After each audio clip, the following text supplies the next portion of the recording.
Wait a minute. Wait a minute. Wait a minute. What is up? What is up? What is up, ladies and gentlemen? It is your man, Jelani JB Bodie, once again here to give you your sports fix. This is the Wait a Minute Show. And I'm ready to talk about some sports, and we'll get into that in just a moment. But hopefully, everybody had a good weekend. Hopefully, you're having a great day as well, great evening, or just a great time whenever that you're watching this. And speaking of watching, make sure, if you haven't already, turn on those notifications, right? Subscribe to the channel, like it, comment, do all that good stuff that people ask you to do, and share it out there before someone else, miss some good stuff, right? So we're in the Lions Den Studios, and when I say we, it is not just me running everything in the background. Once again, my man Big Mo is in the building. What up, Mo? What's up, JB? You guys got to win. 49ers got to win, so that should feel better, right? You think? You would think so, right? Tap it. You would think so, right? Yeah, it should. Yeah, I mean, a little too late, but it is what it is. He have a little faith. I apologize for my lack of enthusiasm today. I apologize if I'm not myself. I apologize for all that, man, but yeah, I guess we'll talk about that later. Yeah, we'll talk about it later. But what we got in store today, we're going to get into some Week 14 NFL action. We'll talk about college football, right? Bracket is out. People got a lot of stuff to talk about. We'll talk about some running backs as well. There's some running backs we need to talk about in the NFL that is doing quite well. Some people have some different thoughts, on the running back position. We'll talk about that. And we'll finish up with there's some schools that's a little perturbed about this bracket and talking about we're going to change some things, or we may have to change some stuff going around here before, so we can get into the playoffs. So we'll talk about that and more. But before we do that, I want to give everybody an update right now. The Wait a Minute Show toy drive is going on. We got 5 days left, ladies and gentlemen, 5 days. So if you can get in there, and donate. It doesn't matter what it is, but we're at over $1,500 now. We're still trying to climb and get more, but check this out on how to donate if you want to get down with us. What's up, ladies and gentlemen? Once again, it is that time, the holiday season. So it is time for year 12 of the Wait a Minute Show toy drive, and I need your help this holiday season. So going on from November 1st to December 14th, the Wait a Minute Show toy drive is where we sponsor kids from Helping Hands of Paulding County, a nonprofit organization, and kids 1 through 18. We sponsor those kids and get them what they want for the holiday season. And how we do that, I do it with your help. So I need your help once again. I go out there through your donations and I get what it is that they want. So it's real simple and real easy to do. All you have to do is go to thewaitaminuteshow.com. Again, that's thewaitaminuteshow.com and choose your option of PayPal, Cash App, or GoFundMe. And it does not matter. $1, $2, $5, it all adds up. We were able to help 22 kids last year. We're trying to help more this year. And we only can do that with your help. So again, go to thewaitaminuteshow.com and choose your option, PayPal, Cash App, or GoFundMe, and make it a memorable 12th year holiday season for a kid out there. I need your help, everyone. So there it is. 5 more days. I appreciate everybody so much of what you've done so far. We got a little bit more work left, 5 more days, and we'll finish this thing out. So let's jump into our first topic, which is going to be Week 14 of the NFL, right? So there's some storylines that I want to touch base on. And here on the Wait a Minute Show, I try to make sure that I take out my bias and being a homer and all that stuff. And I don't make it all about one thing, but some stuff in the background that I do appreciate. But I want to talk about the Detroit Lions really quick and this Thursday game that transpired, because we're just getting to it now. You're seeing us on Tuesday, but I want to talk about the decision by Dan Campbell. So a lot of people have had, mixed reviews about Dan Campbell and the 4th down and what he should have did. And is that a good move? And is that going to come back and bite you down the road and all this stuff? Here's what I'm going to say about it. And I've said a piece of this before, but I'm going to add on to it. when it comes to Dan Campbell, and as far as like what his decision making is, these are calculated high risk. I know that they are high risk, but they are calculated high risk. Now, against that 4th and inches that they got, and Jared Goff fell and all that stuff, I know all that. But the one thing that they did not go away from what their strong suit was, and that was the run game and also running behind Penei Sewell. So that was one thing that they had on their side. The other thing is that you got one of the best offensive lines. So this is not like they were going to run a trick play or anything like this. This is, you know what? I want to end it here. This is what I'm going to do, right? And this is what he has been doing. So you just have to get used to it, and you have to live with the results. Yes, when I was sitting there, I was like, this brother got some onions. Boy, do he got some onions, because me, myself, I probably would have kicked, matter of fact, not even probably, I would have kicked a field goal and said, you know what? We should be able to hold them off for 43, 34, however many seconds, that was. You never know. So he wanted to do it, put it in his hands and in the game the way he wanted to. Now, here's what I'm going to say, and follow me here, and don't listen to what I'm saying. Don't hear what I'm saying. Listen to what I'm saying, because people are going to try and take this and twist it. But the belief, now remember what I'm saying, the belief, the faith, the trust that Dan Campbell has in his team is equivalent to, I'm not saying that they're on the same level, apple to apples and everything. So watch what you say to me after this. But the belief, the faith, and the trust that he has is equivalent to that of Kobe Bryant, Steph Curry, or Michael Jordan. And what I'm getting at, hear me out. What I'm getting at is that there are things that Steph gets the green light to do that no one else is going to do. And you're like, you know what? I'll live with whatever happens with that, because he, time and time again, he has approved. He may need to be at the 3-point line to shoot. He may pull up from the logo. Steve Kerr is going to be like, I'm gonna let him do that. I'm going to take that. I believe in that, right? Michael Jordan, Kobe Bryant, we've seen it time and time again. They got to have 2 or 3 guys on them. Their teammates wide open. They still are like, I am the better option in this. I know the clock is winding down. I know the game is on the line, but I am still the better option of shooting this shot than passing it to someone else. And I just firmly believe that's what Dan Campbell is thinking in that situation.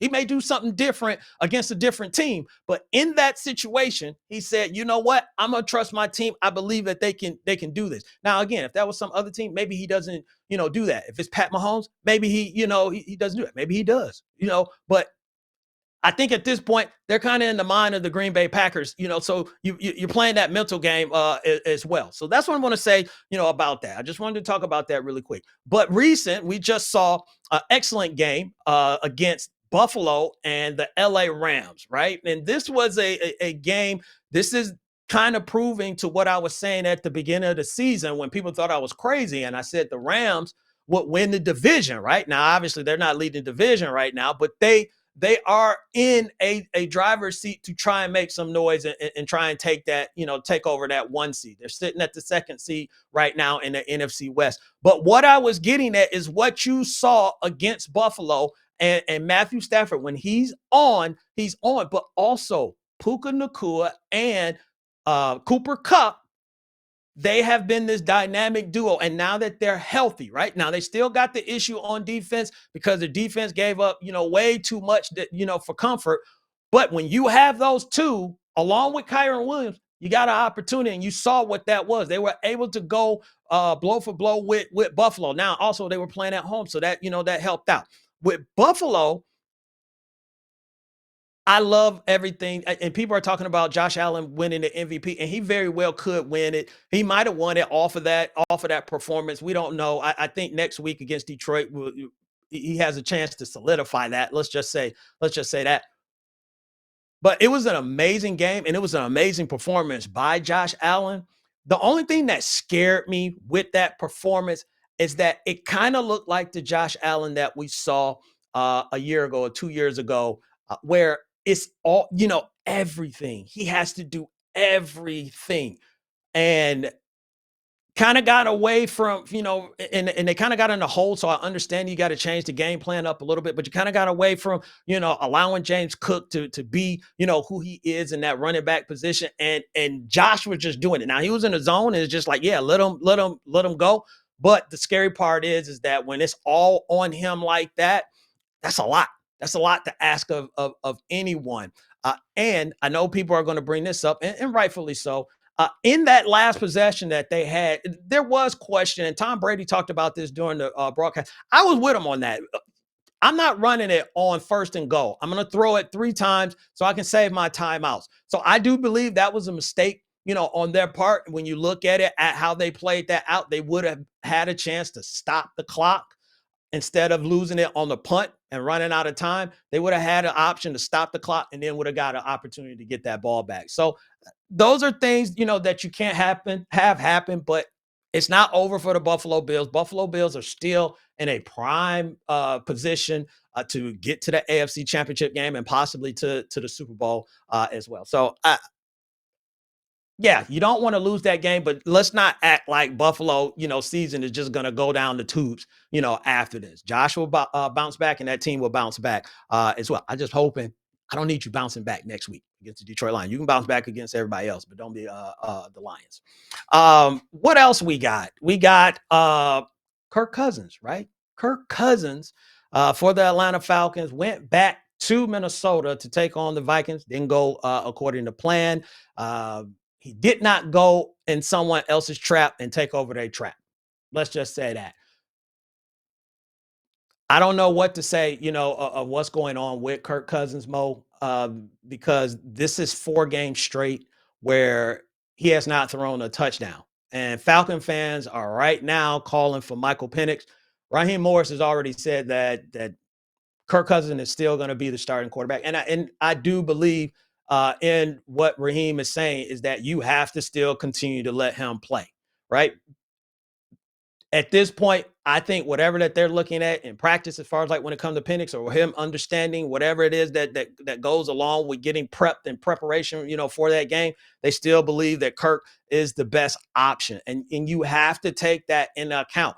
Yes, when someone is struggling, everybody always wants the backup quarterback to come in. But if the backup quarterback comes in, maybe have success and then, have a regression, then you're in the same boat. And then you're going right back to the starter. So I don't know if Michael Penix is just ready just yet to take over those reins. And I don't think Raheem Morris is really ready to give him those reins at this point. They still believe in Kirk and they're going to roll with Kirk on it. So that's just my, my thought, on it. So Falcon fans, they do have to get it together. They have blown some opportunities time and time again, and you have to get on the right side of the track at this point with this next game going up against the Las Vegas Raiders. This is a get right game that they can do, gain momentum and try and get back in it because now they're 1 game behind, Tampa, which they swept Tampa, if I remember correctly. So you want to, get back in this run for it. But Mo, am I tripping on anything that I just said, or you just like, yeah, you own to something, Jelani, you own something, JB. No, you're not tripping, but you got to remember it's Kirk Cousins, man. I mean, do we not see this consistently? Kirk Cousins looked like one of the best quarterbacks in the league for a stretch. Mm-hmm. Kirk Cousins looked like he need to be put on the bench for a stretch. That's the cycle with Kirk Cousins. Shout out to his agent. I mean, he got the best agent in the history of the NFL, man. And that's just the story of Kirk, man. I don't think, you don't really just bench him, right? I mean, no, of course not. And like you just said, that's Kirk Cousins. He's going to have this moment, and then he'll get on a streak, and everybody be like, "Oh, Kirk Cousins is the best thing since sliced bread." Again. But I will argue about the agent thing. You forget one Sam Bradford. I don't. Yeah. Hey, they got agents in the Hall of Fame. I mean, agents in the Hall of Fame, man. I don't know if they got the same agent, but whatever. That's what I was about to say. Do they have the same agent? They may. They may have do, the same agent. I mean, his phone should be blowing up. But let me say this about Kurt too. Organizations, and I mean, we don't know how many more contracts he got coming up. This could be it. We never know. Yeah. But you got to know what you're getting when you pay these players. I mean, do your homework. I mean, don't think that you got the magic wand to just change everything negative about some of these players. You see teams do that a lot. They think, okay, well, if he's over here, then this is what we can do with him. Sometimes it works. In this case, I mean, I think it's a wait and see. Right now, he having one of his Kirk Cousins moments.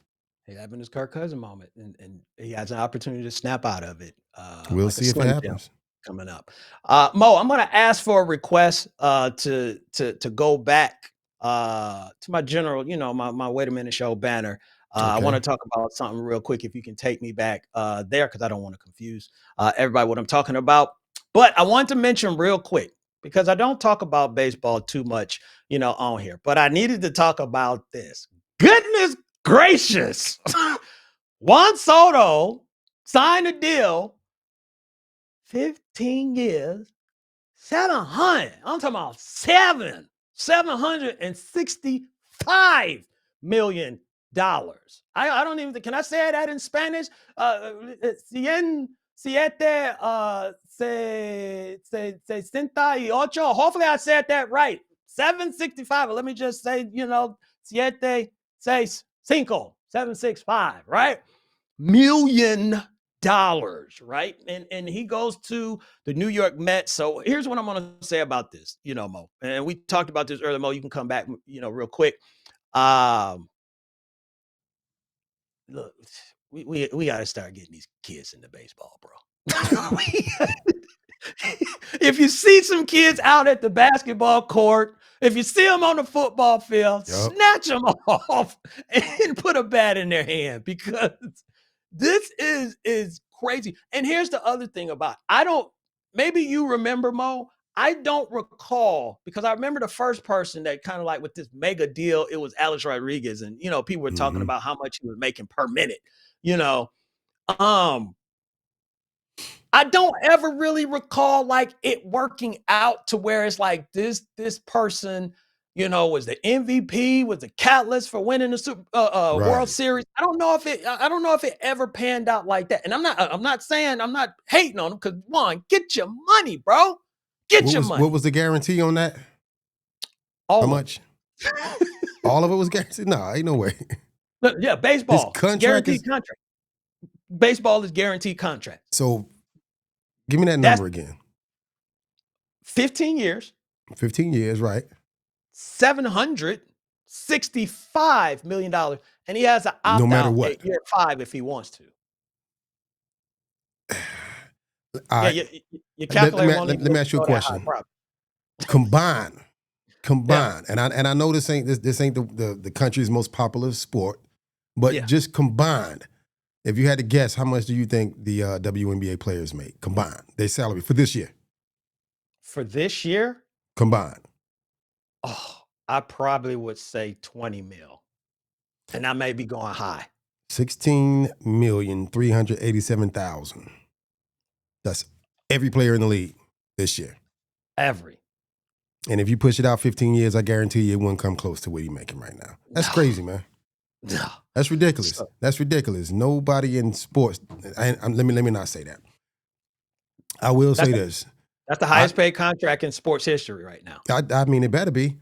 Yeah. But shouts out to his I'm at the grandbaby phase right now, right? So my next wave is going to be grandchildren, and I promise you, I'm not encouraging any of my grandchildren to go play football. We saw what happened with Trevor Lawrence. We've seen some of the stuff they're going out there. If you want to play sports, I'll take you to T-ball practice. Yeah. I'll take you to T-ball practice. We're going to sit down. We're going to do some research. I'm going to show you all of these players throughout the history of the game, and we're going to get you out there, and we're going to get you right. We're going to get you right. I can't even do it. I can't even play baseball. I don't even know how to hold a bat. But for 700 and however many million, they got to get out there. They got to get out. That's crazy. Right. So I had to talk about that. So who else is getting out there is the college football athletes and the CFP, right? The bracket is available. And look, we got who our 12 is. We have who will be in the playoffs, who will be playing for the championship. Now, obviously, that is not going to come without some type of controversy, some type of, people being perturbed, upset, whatever it is that you may want to call it, but it's not going to come without people just saying what they have to say, right? So we got our 12 12 folk or our 12 teams, in this. Did the committee get it right? So I think a lot of people don't have a problem with majority of it, but there are maybe a couple pieces that people got a problem with. So Mo, pull up the bracket. Let's take a look at the bracket of what we're looking at, right? So obviously, Oregon and Georgia and Boise State and Arizona State, got in, right? They won their division. So you got these other matchups that's here. And I think there's, one, probably the biggest one, and I've heard people talk about this, but that is at the 11th spot with SMU getting in. So there are some people that got a problem with this. Obviously, Alabama folks got a problem with SMU getting in. They didn't win their championship. They felt that they had a harder schedule, which they did as far as like the strength of schedule. They were 16th versus 54 for SMU. Here's what I'm going to say, about this. Well, Mo, let me ask you this. Do you have a problem with anything that's on this bracket? Don't ask me that, bro. Don't ask me that, man. Don't be disrespectful like that, JB. Come on, man. Do I have a problem with South Carolina? Besides South Carolina, take South Carolina out of it. I really don't. Okay. I really don't. All right. I really don't. So the only problem I have is that number 12 spot. Number 12. I really don't have a problem with the SMU number 12 spot. That's my problem. All right. But go ahead. I'm gonna let you. So here's what it is about the number 12 spot. I'll say this really quick. Ain't nothing we can do about it, bro. Ain't nothing you can do about it. They won That's the your ACC answer. That's your response to that. And under the current rules, ain't nothing we can do about that. And here's what I'm going to say, and it's not going to make it feel any better. But what I'm getting at is that for years we've seen this from college football. They are reactive. They are not proactive. They always have to have something happen and then address it in the next season or the next season or the next season. So that's always been them. So that's why I'm not surprised, about this. Now with the SMU thing, I get it. You can make a case for South Carolina. I'm not doubting that at all. If South Carolina got in there, there's a case that can be made. That's not something where it's just like, oh, you tripping. Alabama, a case can be made. Here's where I think with the Alabama thing is that Alabama talks about their strength of schedule. Oh, they're not taking into context of who we played against, who we had to go against, who we beat. Yes, they are. But then also they're taking into context of who you lost to as well. You can't have it both ways. You can't say, look who we beat, and then you have a loss against Vandy and you're Alabama. Right. Let me just make sure I say that. You're Alabama. Vandy is not supposed to happen. And then you're not supposed to score only 3 points against Oklahoma. You can get away with losing to Tennessee because that's another top tier SEC team, right? I think they beat, who did they beat? I think they beat Georgia, or they beat Texas. They beat somebody, or they beat LSU, and they beat, some other quality teams. Beat South Carolina.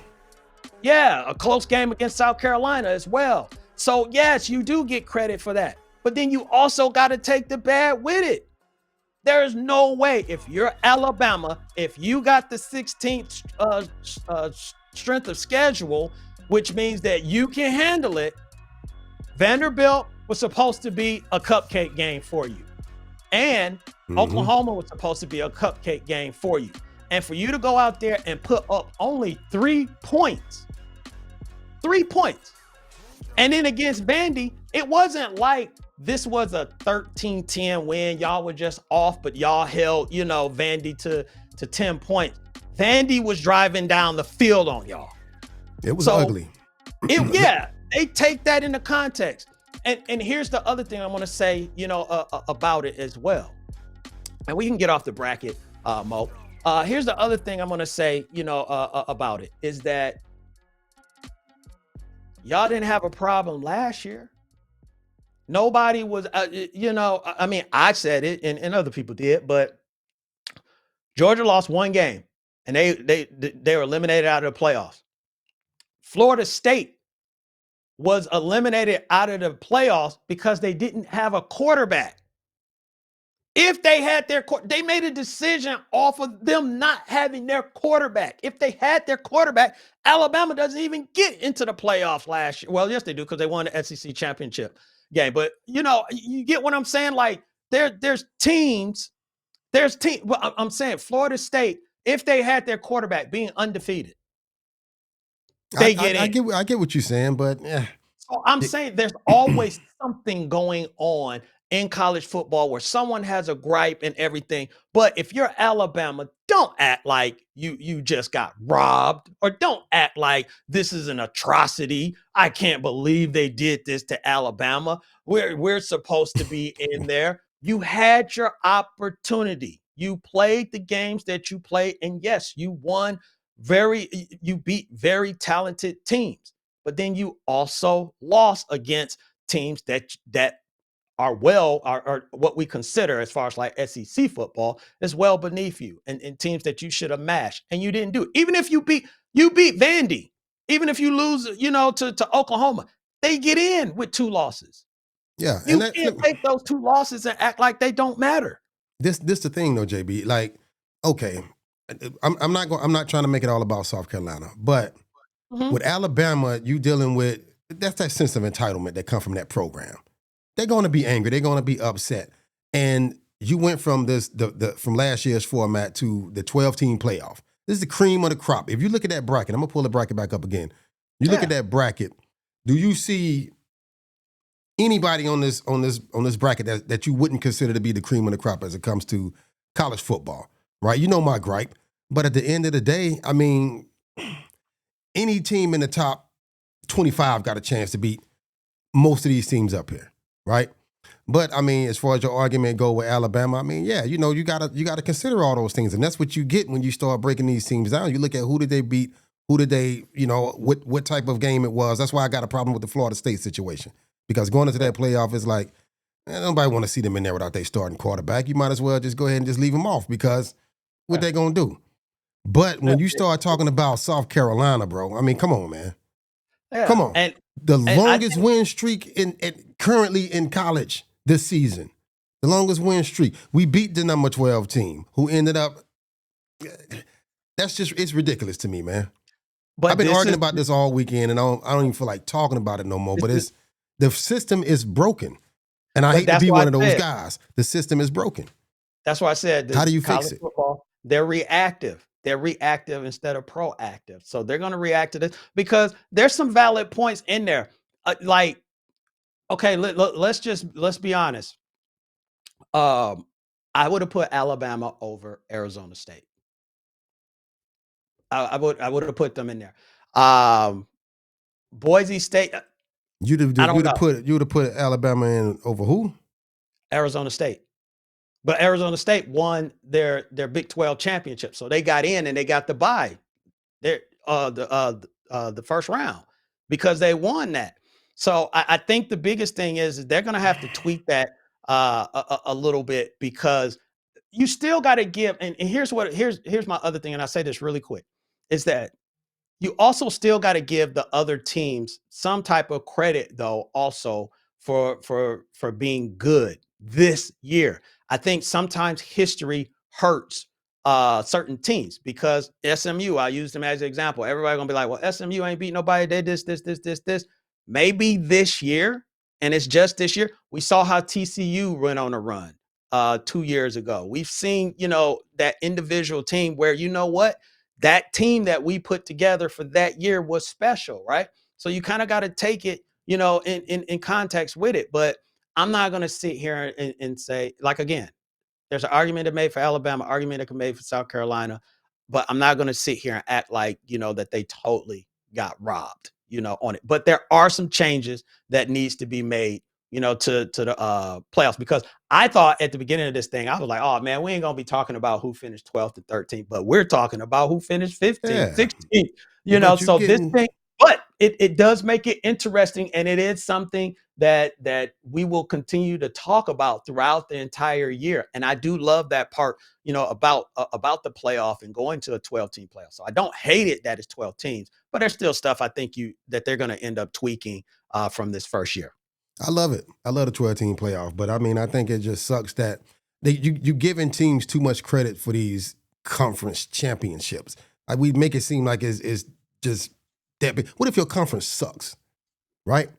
What if your conference sucks, right? Yeah, that's why Name they me got to name me name me 3 elite teams in the ACC. elite. Elite. I'm It's a not gonna say. difference between good and elite, man. Come on. Yeah, yeah. I'm So if not your gonna. conference sucks, you getting some of these teams are getting too much credit. I mean, you shouldn't Yeah, be. We shouldn't be looking at the 12th spot and it's dependent upon what Miami do. Come on, man. yeah, and that Miami.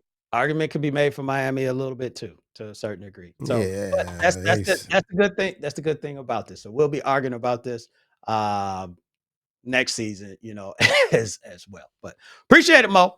Let's move on. Running backs, right? So let's get into a little bit of running backs talk. I've been wanting to talk about this for a while. We're finally getting to it, and people have been talking about the running back being undervalued, and I totally agree on that. That the running back position has totally been undervalued, and I think part of it is a business move, right? I don't think that you're not going to convince me that you can just push any and every type of running back out here and win. And we've seen teams win with not top tier running backs, absolutely. But it hasn't been where you have maybe an average running back, if you will, and then you had an average quarterback or you had an average, like no.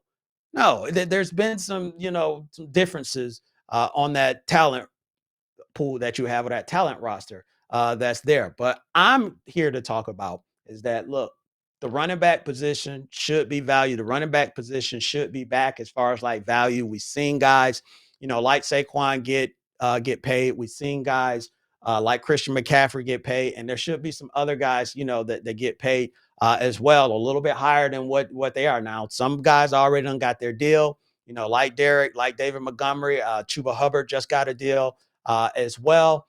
But here's what I'm saying. I got 4 names. You see 2 of them up there. So you see Saquon, Derek, Josh Jacobs, and Joe Mixon. Those are the other 2 that I wanted to add to this. All these guys have left their team and went to another team. All these guys, all of these guys have more rushing yards than any back that's on their previous team. Some of them have more than the entire running back committee or rushing yards just in total. I'm talking about running back, fullback, quarterback, anybody else that rushed the ball. These guys have that. Saquon, 1,623 yards, 11 touchdowns. Josh Jacobs, 1,053 yards, 11 touchdowns. I think he missed a game or 2. Derrick Henry, 1407, 13 touchdowns. And Joe Mixon, he missed 3 games. He got 11 touchdowns and 887 yards.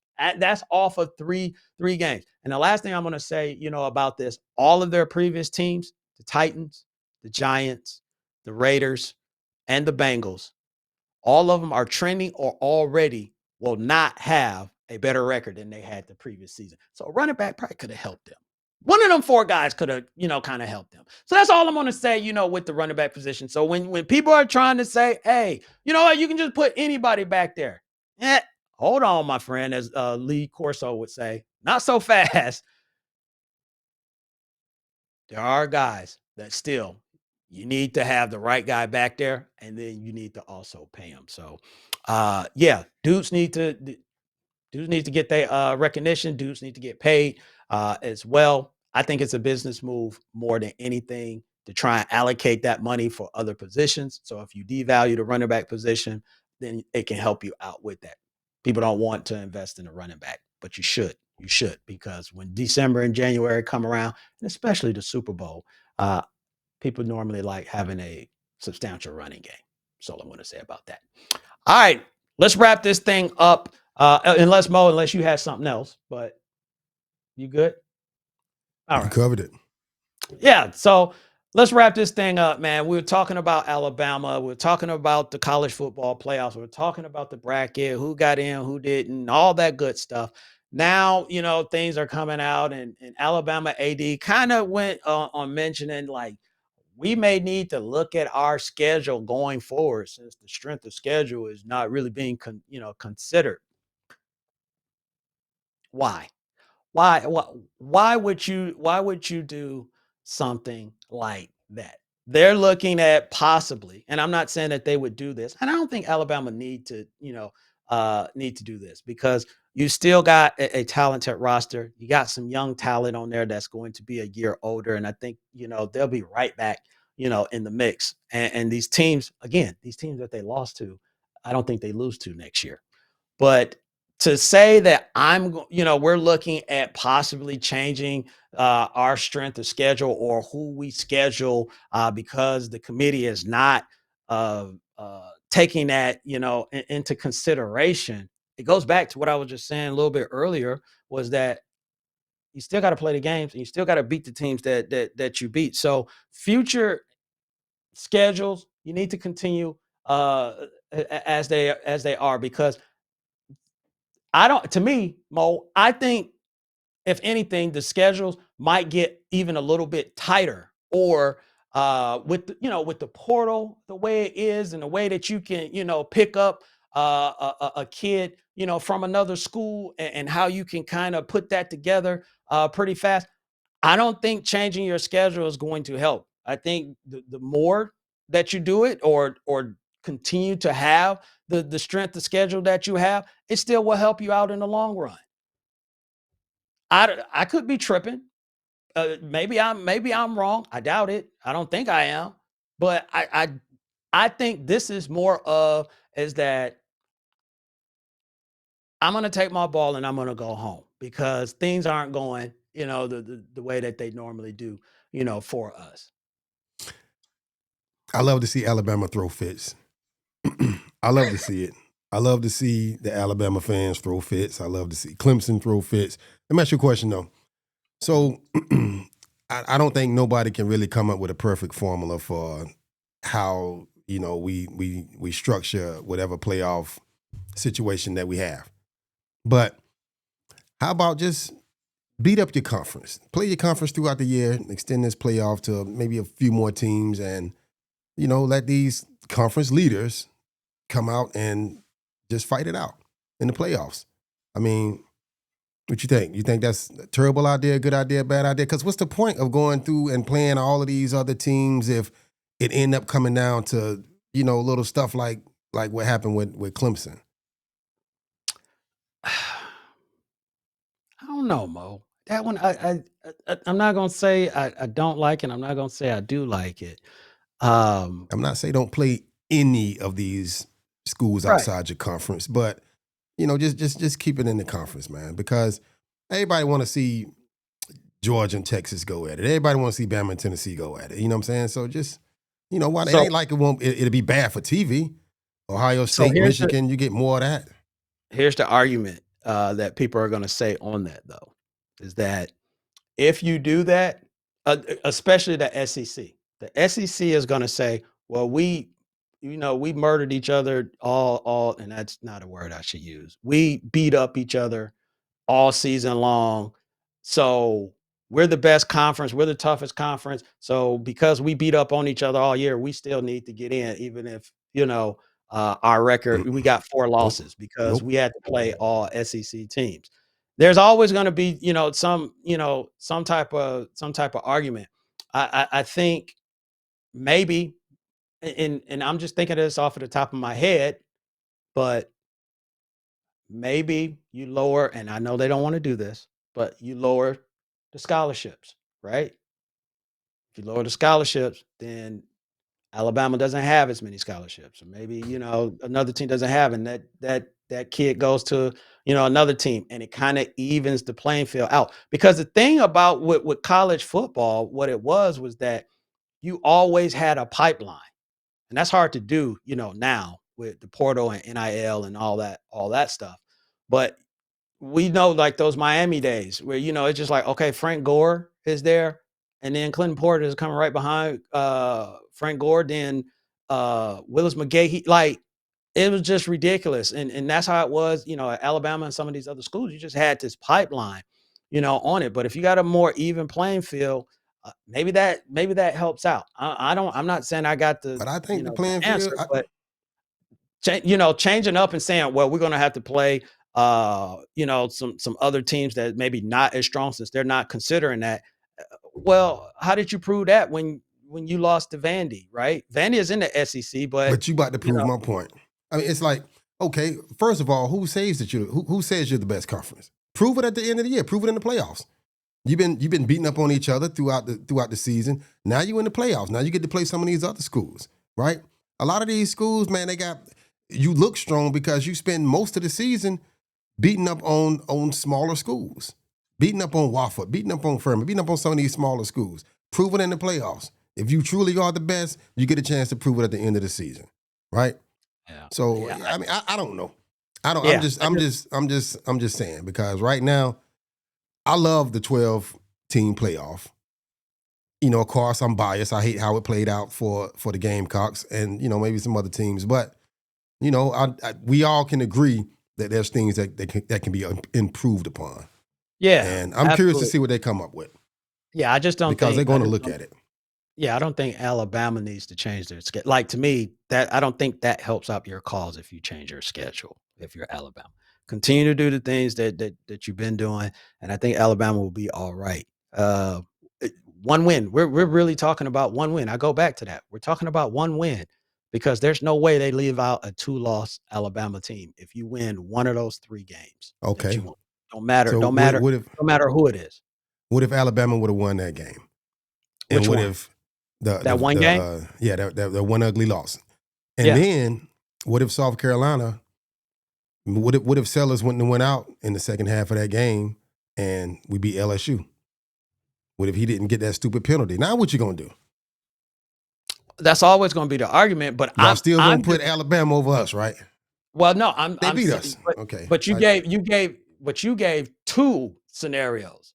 I'm just Mhm. talking about the one scenario. If everything still played out how Alabama and they beat South Carolina, I'm saying of those 3 losses that you got, you win one of those along with what you already did, you get in. But yeah, if they lost to South Carolina, yeah, then South Carolina has a strong case then, and now we're having a different conversation on who gets in. So but that's why I guess that's Alabama why beat we love Vanderbilt next year. Just beat them, and then we won't be having this conversation. We'll come back strong as a school next year, man. Yeah, We'll I figure love it it. out. I love it, and we beat Ohio State, so that's Yeah, all I got. good for you, JB. All right. So, ladies and gentlemen, that is it. Another episode in the books, man. Again, like, subscribe, turn on those notifications. Follow your boy. Don't forget Toy Drive. 5 more days left. December 14th is the last day, 11:59 p.m. Once when it strikes midnight, I'm shutting it down. And no more donations will be accepted. We're already grabbing toys, for the kids. Again, we're at $1,500. We need to get more, right? Let's double that up. Let's get to 3,000. And I only can do that with your help. So go to the waitaminuteshow.com and do that. But until next time, it is your man, Jelani JB Bodie here in the Lions Den studios. For me and Mo, we're going to holler at y'all. 2 things as always. Stay positive and push forward. And I'll holler at y'all later. Peace.